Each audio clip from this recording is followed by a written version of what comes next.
Let's bring in NewsNation's political editor, Chris Stirewalt. Chris, let's just begin with the big news yesterday, if we could. I mean, wow, DeSantis out of the race. The timing of it all to you. I mean, he just finished second in Iowa. The caucuses, why drop out 2 days before New Hampshire? Is it money? Is it saving face? What is it?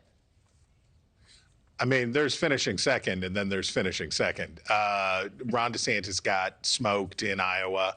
He had basically gone all in on Iowa, and he was going to do that, and he failed. And he was going to come in third in New Hampshire and a distant third, and then third again in South Carolina. And the idea that he was somehow going to hang in this race to be second place, that if Nikki Haley stumbled, that he would be able to do it, was prideful blabber from the beginning. And his dropping out now, ahead of the New Hampshire primary, saves him those third place finishes. And, you know, when you burn up $150 million of other people's money running for president, it's a good time to get out, right? Better to not hang around. And you'll note that he did it right as the Tampa Bay Buccaneers were going into a playoff game. He was, I would say, slinking away. Yeah, we read the tea leaves for a while, but especially yesterday, he had dropped a lot of, Sunday morning interviews. A lot of people saying, I wasn't really surprised by this. He left some breadcrumbs here. There's obviously this new opportunity, though, for Trump and Haley. Where do those DeSantis supporters go from here? Because obviously they were already interested in a Trump alternative, but DeSantis has now backed Trump. So, where do they go?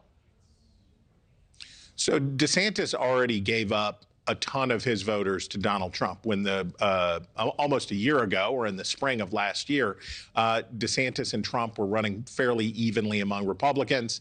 And then as Trump was under indictment and the party rallied to his side, and also it became clear that Ron DeSantis did not much enjoy running for president, that DeSantis gave back a ton of that support, let's say 10 points worth of 22 points to Donald Trump. He persisted along in that space. What we don't know is what percentage of those supporters of Ron DeSantis want an alternative to Trump and preferred Ron DeSantis to Nikki Haley, and which one of them just really liked Ron DeSantis but will revert to Donald Trump.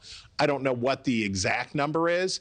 I would think that Trump probably benefits slightly more than Haley, as what's left for Ron DeSantis is dispersed, but it won't be as obvious as it was in the first half of DeSantis' support, which almost all went back to Trump. Yeah, it's just amazing. I mean, he came out swinging, nearly a year ago as the Trump alternative. So much momentum, and to just watch it go downhill from here.